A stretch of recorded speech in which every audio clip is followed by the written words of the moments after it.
বাংলাদেশ থাকবে না, থাকবে না বাংলাদেশ।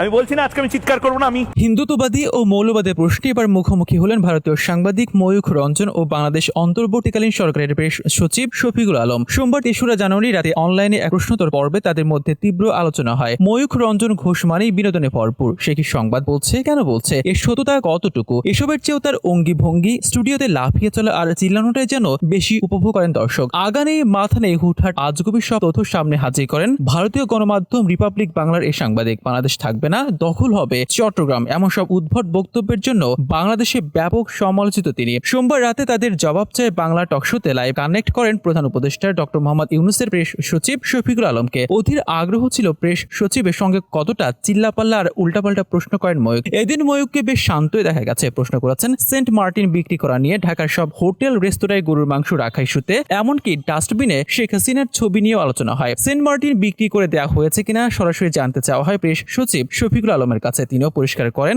কেন সেখানে পর্যটক যাওয়া আপাতত বন্ধ করা হয়েছে। বিশেষ এই টকশোকে ভারত বাংলাদেশের ম্যাচ বলে অভিহিত করেছেন আলোচিত সমালোচিত সংবাদ উপস্থাপক ময়ূখ রঞ্জন ঘোষ। আলোচনায় আসে চিন্ময় কৃষ্ণ ইস্যু। কথা হয় শেখ হাসিনাকে নিয়ে শফিকুল আলমের একটি ফেসবুক পোস্ট নিয়েও, যেখানে শেখ হাসিনাকে পার্সন অব দ্য ইয়ার বলা হয়েছিল বলে দাবি করেন ময়ূখ। এই উপস্থাপকের দাবি শুধু তাকে ফলো করার জন্যই নাকি প্রধান উপদেষ্টা ডক্টর মোহাম্মদ ইউনূসের কার্যালয়ে 5 জন স্ট্যান্ড বাই রেখে দিয়েছেন। তারা শুধু দেখেন ময়ূখ কিভাবে হাত নাড়ে, কিভাবে হাঁটে, কিভাবে দৌড়ায়। জবাবে প্রেস সচিব বলেন ভারতীয় গণমাধ্যম প্রতিনিয়ত বাংলাদেশ নিয়ে মিথ্যাচার করে যাচ্ছে। সবচেয়ে বেশি করছে রিপাবলিক বাংলা। বাংলাদেশের পরিস্থিতি সরজমিনে দেখার জন্য ময়ূখকে দাওয়াত দেন শফিকুল আলম। এ সময় ময়ূখ বলেন তিনি আসবেন, এসে কাচি খাবেন, পায়েস খাবেন, ফিন্নি খাবেন, খেতে খেতে ডক্টর ইউনূসের ইন্টারভিউ করবেন।